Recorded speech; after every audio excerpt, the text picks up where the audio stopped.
अस्सलामुअलैकुम, मैं हूं अक्सर रोशन और हमारी आज की वीडियो का टॉपिक है बोहर्स एटॉमिक थ्योरी। इससे पहले जो मैंने वीडियो अपलोड की थी जिसमें हम लोगों ने हाइड्रोजन एटम का रेडियस ड्राइव किया था, उसी में मैंने आपको बताया था कि मैं बोहर्स एटॉमिक थ्योरी की वीडियो अपलोड करूंगी।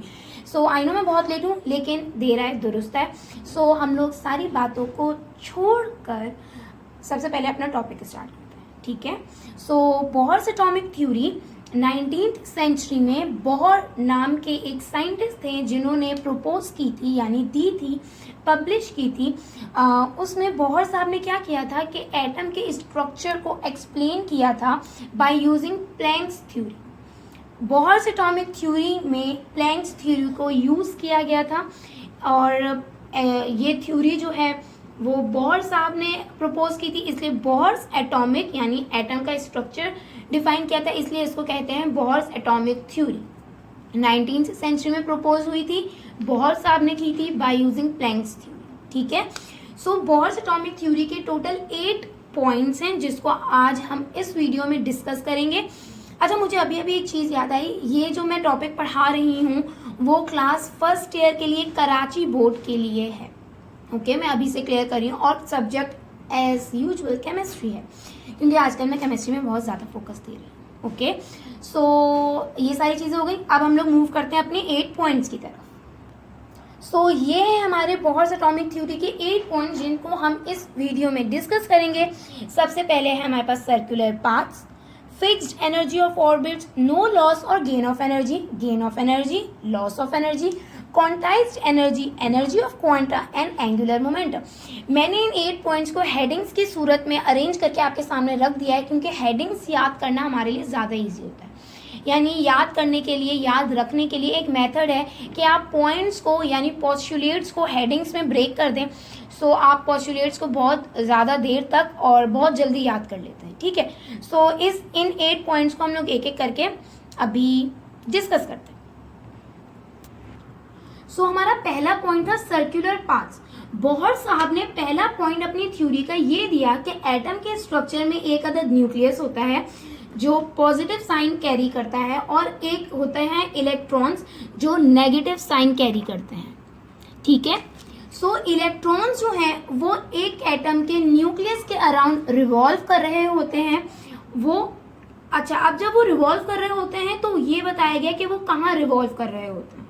वो रिवॉल्व कर रहे होते हैं सर्कुलर पाथ्स पे, और उन सर्कुलर पाथ्स के 3 नाम यूज किए जाते हैं। एक तो है एनर्जी लेवल्स, शेल्स, ऑर्बिट्स। ये तीनों उन सर्कुलर पाथ्स के नाम हैं जिसमें इलेक्ट्रॉन रिवॉल्व किए जाते हैं अराउंड न्यूक्लियस। वैसे एक राज की बात मैं आपको बताती हूँ कि ये जो एनर्जी लेवल, शेल्स और ऑर्बिट्स होते हैं ये सब इमेजिनरी हैं, ये एग्जिस्ट नहीं करते। यानी मतलब ये हुआ कि देखें ये न्यूक्लियस है, ठीक है, और ये इलेक्ट्रॉन रिवॉल्व कर रहे हैं। कोई बाउंड्री नहीं बनी हुई, कोई लाइन नहीं बनी हुई, ये तो हमने बनाई है समझने के लिए कि हमने न्यूक्लियस को एक बाउंड्री में कैद कर लिया और इलेक्ट्रॉन को फिर एक दूसरी बाउंड्री में कैद कर लिया, ठीक है। तो ये पहला पॉइंट था कि इलेक्ट्रॉन्स जो हैं वो सर्कुलर पाथ्स में अराउंड न्यूक्लियस रिवॉल्व करते हैं। सेकंड पॉइंट है फिक्स्ड एनर्जी ऑफ ऑर्बिट्स, जो बोहर साहब ने दिया। बोहर साहब ने ये कहा कि हर ऑर्बिट यानी हर शेल, हर एनर्जी लेवल याद आया ये ना, हर एनर्जी लेवल, हर शेल, हर ऑर्बिट की एक अपनी एनर्जी होती है जो फिक्स्ड होती है। यानी फॉर एन एग्जाम्पल, जैसे कि ये फर्स्ट शेल है, इसकी एनर्जी हो गई 2 जूल। ये सेकंड शेल है, इसकी एनर्जी ले लें 4 जूल। ये फिक्स्ड है। अब अगर सेकंड एनर्जी से इलेक्ट्रॉन जाए या ना जाए तो ये एनर्जी कम नहीं होगी, ये फिक्स्ड एनर्जीज हैं। यानी हर ऑर्बिट की एनर्जी फिक्स्ड होती है। फर्स्ट शेल की फिक्स्ड होगी, सेकंड शेल की फिक्स्ड होगी, थर्ड शेल की फिक्स्ड होगी एंड फोर्थ शेल की फिक्स्ड होगी। सो फिक्स्ड एनर्जी ऑफ ऑर्बिट्स, जिसमें बोहर साहब ने सिंपल सा ये कहा कि जो ऑर्बिट्स हैं जिसमें इलेक्ट्रॉन्स रिवॉल्व करते हैं उनकी एनर्जी फिक्स्ड होती है। थर्ड पॉइंट ऑर्बिट्स की एनर्जी से रिलेटेड है। उन्होंने क्या बोला तीसरे पॉइंट में कि इलेक्ट्रॉन रिवॉल्व कर रहा है, शेल्स में रिवॉल्व कर रहा है, न्यूक्लियस के अराउंड रिवॉल्व कर रहा है। सो अगर इलेक्ट्रॉन रिवॉल्व कर रहा है यानी मूव हो रहा है तो यकीनन कोई एनर्जी, वो जैसे कि हम लोग अगर बहुत ज़्यादा काम करें तो हमारी एनर्जी कम हो जाती है, हम लोग खाना खाएं तो हमारी एनर्जी बढ़ जाती है, तो उसी तरह इलेक्ट्रॉन्स के साथ होना चाहिए। लेकिन नहीं, बोहर साहब ने यहाँ पर कहा कि जब भी इलेक्ट्रॉन एक सर्कुलर मोशन में मूव कर रहा होगा अपने ऑर्बिट्स में न्यूक्लियस के अराउंड, तो ना वो एनर्जी को गेन करेगा ना वो एनर्जी को लूज करेगा। This is the third point, याद रखिएगा। सर्कुलर मोशन के दौरान कोई भी इलेक्ट्रॉन ना एनर्जी को इलेक्ट्रॉन लूज करेगा और ना ही एनर्जी को गेन करेगा। For an example solar system, solar system है, प्लैनेट्स रिवॉल्व कर रहे होते हैं सन के अराउंड, लेकिन कभी कोई प्लैनेट मूव करते करते थक गया हो तो वो बोले ओके मैं मुझे अभी रेस्ट चाहिए, ऐसा हुआ है कभी? नहीं। उन्होंने ये एक एग्जाम्पल रखी थी सामने, ठीक है। फिर अब हम मूव करते हैं फोर्थ पॉइंट पर। अब इसका फोर्थ पॉइंट भी ना एनर्जी से रिलेटेड है।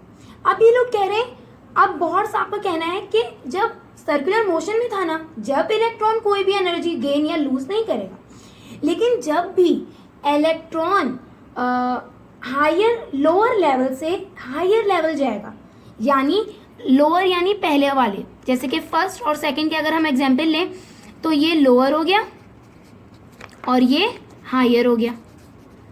सो जब भी कोई भी इलेक्ट्रॉन लोअर लेवल से हायर लेवल जाए तो वो एनर्जी को एब्जॉर्ब करेगा, वो एनर्जी को गेन करेगा।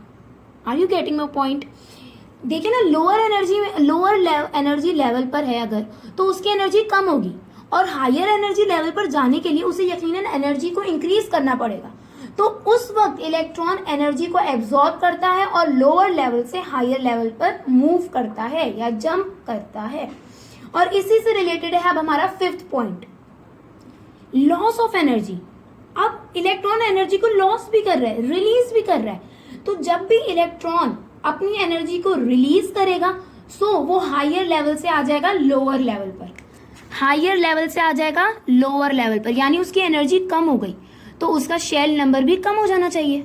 सही है। सो ये 3 पॉइंट्स हैं एक दूसरे से रिलेटेड। इलेक्ट्रॉन ड्यूरिंग मूवमेंट अपनी ना एनर्जी को गेन करता है ना लॉस करता है, लेकिन जब भी वो हायर लेवल से लोअर लेवल जाएगा तो एनर्जी को रिलीज करेगा और लोअर लेवल से हायर लेवल जाएगा तो एनर्जी को गेन करेगा। अब हम जाते हैं अपने सिक्स्थ पॉइंट पर।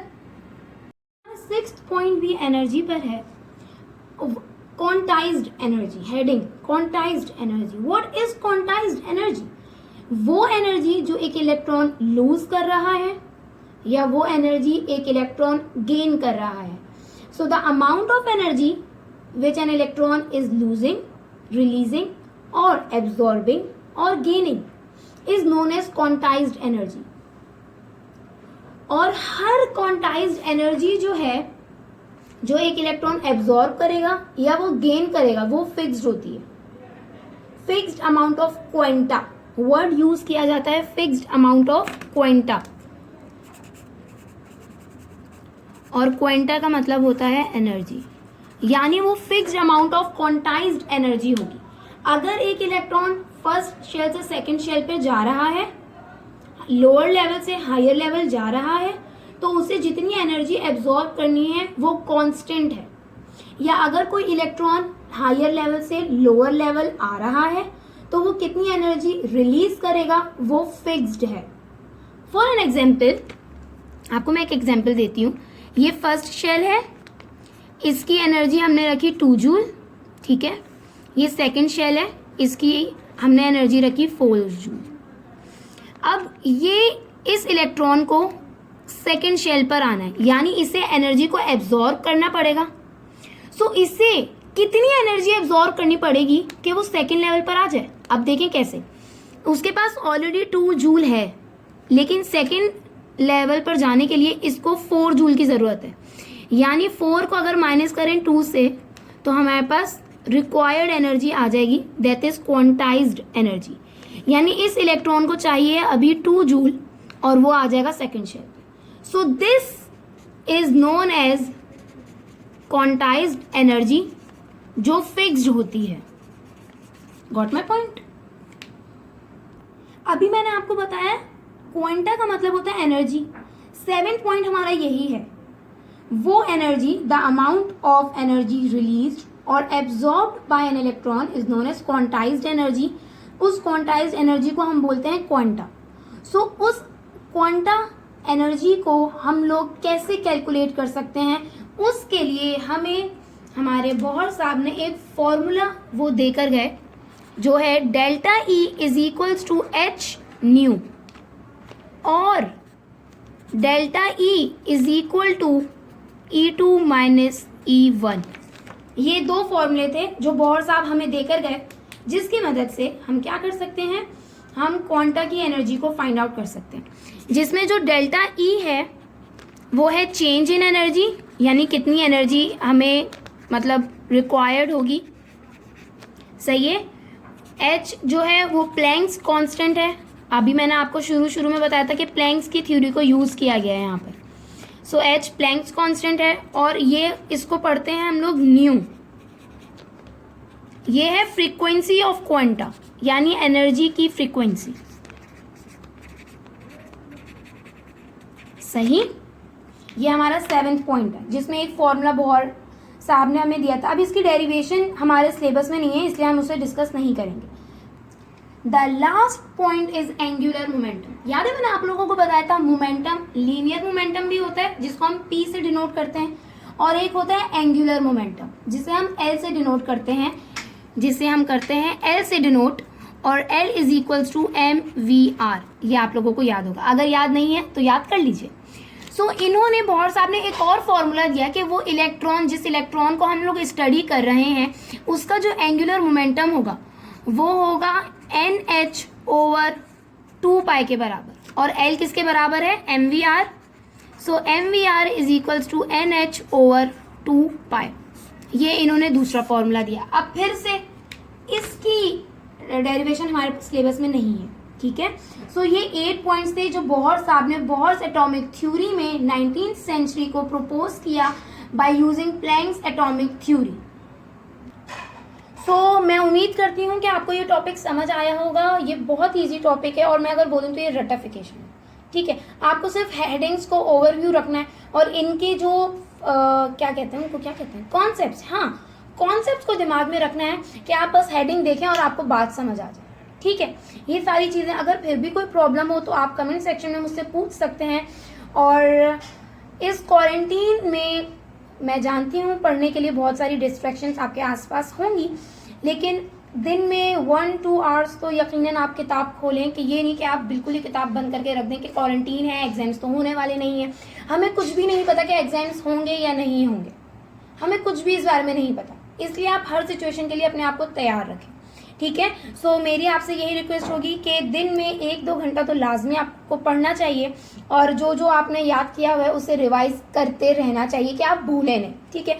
इसके अलावा कोई और टॉपिक जो आपको मुझे रिक्वेस्ट करना हो तो आप कमेंट सेक्शन में बता सकते हैं, जो मैंने सोशल मीडिया के लिंक्स दिए आप उधर मुझे बता सकते हैं।